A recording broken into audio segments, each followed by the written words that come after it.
मैं पहला बेनती कर चुका, साडा सब दा फर्ज बनता है कि असी बाणी दी बनतर नूं समझिया करिए। जे बाणी दी बनतर नूं नहीं समझांगे, साडे हथ साडे वस पल्ले सिद्धांत गुरमत दे नहीं होणगे। इस करके गल्लां असी करांगे गुरु घर विच बैठ के, भाव गुरु ग्रंथ साहिब दियां, मत्था गुरु ग्रंथ साहिब नूं टेकांगे, पर साडियां एक्सरसाइजिस, साडी प्रैक्टिसिस सारियां गुरमत तो उलट हो रहीआं होणगियां। साडे ख्याल विश्वास दे नां हेठां अंध विश्वास वाले होणगे। क्यों? क्योंकि असी गुरु दी गल नहीं सुनी। असी पहला श्लोक पढ़िया, ज्ञान अंजन गुर दिया, अज्ञान अंधेर विनाश।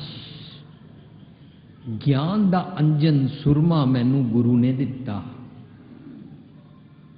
सुरमा पाया, पर जे पाया ही नहीं तो सुरमा मेरे कोल है दा रोब, सुरमा मेरे कोल है दा हुकरा, सुरमा मेरे कोल है इस करके मैं धर्म का ठेकेदार, पर मैं पाना नहीं।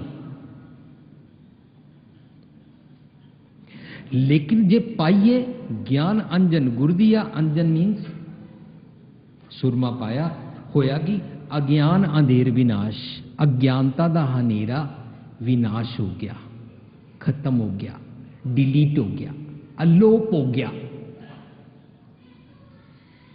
ते धरती ते जितने लोकी अज्ञानता वस धर्म दे नां हेठां, मजहब दे नां हेठां जितने भी कर्म कांड करते हैं, वो कहते हैं विश्वास की बात है जी, बस ये तो विश्वास की बात है। पर ये नहीं पता ये विश्वास नहीं है, ये अंधविश्वास है।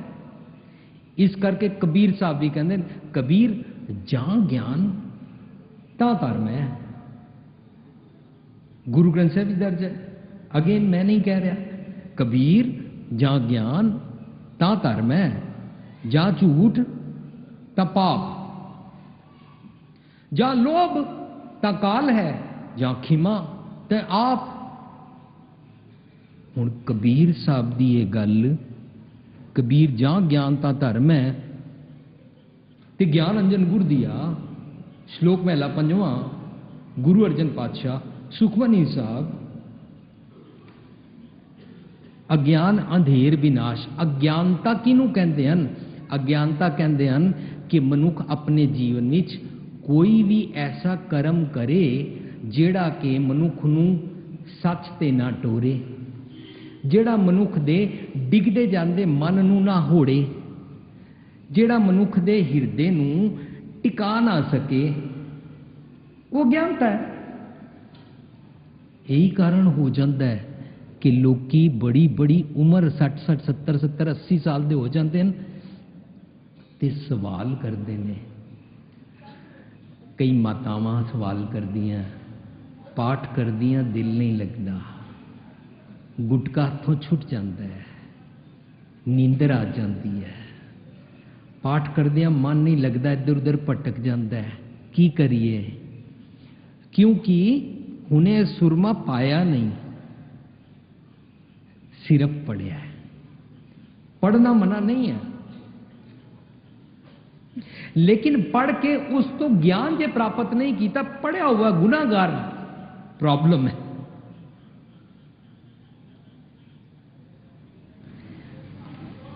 पढ़िया और समझिया नहीं तो की होएगा? हर किरपा ते संत भेटिया, नानक मन प्रकाश, मन विच प्रकाश नहीं होएगा। ये गुरबाणी दा फरमान। हुण कबीर साहब मनुख नूं एक दुनियावी मौसम दा दृष्टांत दे के अज दे शब्द विच एक समझ, एक बूझ, एक समझाउणी पाते हैं। कहते हैं, देखो भाई ज्ञान की आई आंधी। ये पूरा गुरु ग्रंथ साहिब शब्द गुरु है और ज्ञान की आंधी है। देखो भाई ज्ञान की आई आंधी। ਤੇ ਇਹਦੇ ਅਸੀਂ ਨਾ ਪਹਿਲਾਂ ਲਫ਼ਜ਼ੀ ਅਰਥ ਕਰ ਲਈਏ, ਲਫ਼ਜ਼ੀ ਅਰਥ ਸਮਝਣ ਤੋਂ ਬਾਅਦ ਫਿਰ ਭਾਵ ਅਰਥਾਂ ਨੂੰ ਸਮਝਣ ਦਾ ਯਤਨ ਕਰਾਂਗੇ। ਕਹਿੰਦੇ ਗਿਆਨ ਦੀ ਹਨੇਰੀ ਜਦੋਂ ਆਂਦੀ ਹੈ ਤਾਂ ਕੀ ਹੁੰਦਾ ਹੈ? ਤੁਸੀਂ ਦੁਨਿਆਵੀ ਹਨੇਰੀ ਨਾਲ ਰਿਲੇਟ ਕਰੋ। ਦੁਨਿਆਵੀ ਸਟਾਰਮ ਆਇਆ, ਹਨੇਰੀ ਆਈ, ਝੁੱਗੀ ਉੱਤੇ ਛੱਤ ਪਈ ਹੁੰਦੀ ਹੈ। ਇਸ ਛੱਤ ਉੱਤੇ ਇਸ ਤਰ੍ਹਾਂ ਇੱਕ ਵਿਚਕਾਰ ਬੀਮ ਪਈ ਹੁੰਦੀ ਹੈ ਜਿਸ ਨੂੰ ਸ਼ਬਦ ਵਿੱਚ ਕਿਹਾ ਬਲੇਂਡਾ। ਇਹ ਬੀਮ ਦੋ ਪਿਲਰਸ ਤੇ ਟਿਕੀ ਹੁੰਦੀ ਹੈ, ਇੱਕ ਪਿਲਰ ਫਰੰਟ ਤੇ, ਇੱਕ ਬੈਕ ਤੇ। ਕਿਤਨੀ ਸੌਖੀ ਮਿਸਾਲ ਹੈ। ਕੋਈ ਕੁਈਨ ਵਿਕਟੋਰੀਆ ਦੇ ਪੈਲੇਸ ਦੀ ਮਿਸਾਲ ਨਹੀਂ ਦਿੱਤੀ। ਸਭ ਤੋਂ ਸਾਦਾ, ਸਭ ਤੋਂ ਦੁਨੀਆ ਦਾ ਨਿੱਕੇ ਤੋਂ ਨਿੱਕਾ ਮਨੁੱਖ ਜਿਹੜਾ ਛੋਟੇ ਤੋਂ ਛੋਟੇ ਮਕਾਨ ਭਾਵ ਝੁੱਗੀ 'ਚ ਰਹਿੰਦਾ ਹੈ, ਉਸ ਨੂੰ ਵੀ ਸਮਝ ਆ ਸਕੇ। ਸਾਧ ਸੰਗਤ ਜੀ, ਇਹ ਰਮਜ਼ ਹੈ, ਗੁਰਬਾਣੀ ਦੀ ਢੰਗ ਹੈ ਕਿ ਗੁਰਬਾਣੀ ਕਿਸੇ ਦੀ ਮੋਨੋਪੋਲੀ ਨਹੀਂ। ਗੁਰਬਾਣੀ ਨੂੰ ਕੋਈ ਖਾਸ ਇੱਕ ਵਰਗ ਹੀ ਨਹੀਂ ਜੀ ਸਕਦਾ, ਸਾਰੇ ਜੀ ਸਕਦੇ ਹਨ। ਗੁਰਬਾਣੀ ਨੂੰ ਕੋਈ ਖਾਸ ਇੱਕ ਸੰਤ ਜੀ ਜਾਂ ਬ੍ਰਹਮ ਗਿਆਨੀ ਜੀ ਨਹੀਂ, ਦੁਨੀਆ ਦਾ ਹਰ ਲੇਮੈਨ, ਕਾਮਨ ਮੈਨ, ਹਰ ਸਾਦਾ ਮਨੁੱਖ, ਹਰ ਅਮੀਰ ਗਰੀਬ, ਹਰ ਗੋਰਾ ਕਾਲਾ, ਹਰ ਭਾਵੇਂ ਰਿਕਸ਼ਾ ਚਲਾਉਣ ਵਾਲਾ ਤੇ ਹਰ ਭਾਵੇਂ ਕੋਈ ਵੱਡਾ ਕਮਾਈ ਕਰਨ ਵਾਲਾ, ਕੋਈ ਵੀ ਇਹਦੇ ਤੇ ਜੀ ਸਕਦਾ ਹੈ। ਜੇ ਮਹਿਲ ਦੀ ਐਗਜ਼ਾਮਪਲ ਦਿੱਤੀ ਹੁੰਦੀ ਤਾਂ ਸ਼ਾਇਦ ਝੁੱਗੀ ਵਾਲਾ ਸਮਝ ਨਾ ਪਾਉਂਦਾ। ਪਰ ਅਫਸੋਸ ਕਿ ਗੁਰੂ ਪਾਤਸ਼ਾਹ ਸਭ ਤੋਂ ਛੋਟੀ ਮਿਸਾਲ ਦਿੰਦੇ ਨੇ, ਜਿਸ ਨੂੰ ਮਹਿਲ ਵਾਲੇ ਨੇ ਝੁੱਗੀ ਦੇਖੀ ਹੋਈ ਹੈ ਉਸ ਨੂੰ ਵੀ ਸਮਝ ਪੈ ਜਾਂਦੀ ਹੈ, ਤਾਂ ਝੁੱਗੀ ਵਾਲੇ ਨੂੰ ਤੇ ਸਮਝ ਪੈ ਹੀ ਜਾਂਦੀ ਹੈ।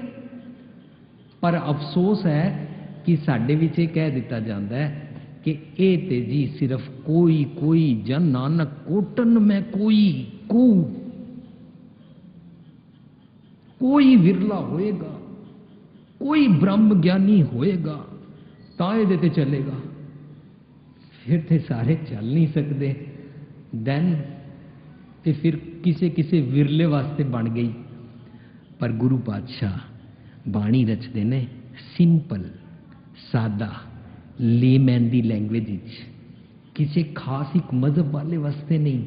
ਹਿੰਦੂ ਸੁਣ ਜਾਏ, ਸਿੱਖ ਸੁਣ ਜਾਏ, ਮੁਸਲਮਾਨ ਸੁਣ ਜਾਏ, ਜੈਨੀ ਬੋਧੀ ਸੁਣ ਜਾਏ, ਏਥੀਸਟ ਕਮਿਊਨਿਸਟ ਸੁਣ ਜਾਏ, ਨਾਸਤਕ ਸੁਣ ਜਾਏ, ਪਾਪੀ ਸੁਣ ਜਾਏ, ਜੋ ਮਰਜ਼ੀ ਸੁਣ ਜਾਏ, ਆਪਣੇ ਨਾਲ ਰਿਲੇਟ ਕਰ ਸਕਦਾ ਹੈ।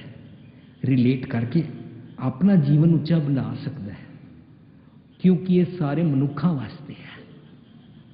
ਇਹ ਨਹੀਂ ਕਿ ਸਿਰਫ ਇਸਤਰੀਆਂ ਵਾਸਤੇ ਨਹੀਂ ਹੈ, ਇਹ ਨਹੀਂ ਕਿ ਸਿਰਫ ਮਰਦਾਂ ਵਾਸਤੇ ਹੈ, ਇਹ ਨਹੀਂ ਕਿ ਕਿਸੇ ਖਾਸ ਜੈਂਡਰ ਵਾਸਤੇ ਹੈ ਔਰ ਕਿਸੇ ਜੈਂਡਰ ਵਾਸਤੇ ਨਹੀਂ, ਇਸ ਤਰ੍ਹਾਂ ਵੀ ਨਹੀਂ ਹੈ। ਹੁਣ ਕਹਿੰਦੇ ਨੇ ਝੁੱਗੀ ਦੇ ਦੋ ਪਿਲਰ, ਜਿਸ ਨੂੰ ਇਸ ਸ਼ਬਦ ਵਿੱਚ ਥੂਨ ਕਿਹਾ ਹੈ। ਦੋ ਪਿਲਰ ਉੱਤੇ ਬੀਮ, ਇਹ ਜਿਹੜਾ ਬਲੇਂਡਾ ਡੰਡਾ, ਇਹਦੇ ਉੱਤੇ ਛੱਤ ਟਿਕੀ ਹੁੰਦੀ ਹੈ ਤੇ ਇਸ ਛੱਤ ਨੂੰ ਕਹਿੰਦੇ ਨੇ ਛਾਨ। ਦੁਨਿਆਵੀ ਲਫ਼ਜ਼ਾਂ ਵਿੱਚ ਕਹਿੰਦੇ ਨੇ ਦੇਖੋ ਭਾਈ ਗਿਆਨ ਕੀ ਆਈ ਆਂਦੀ।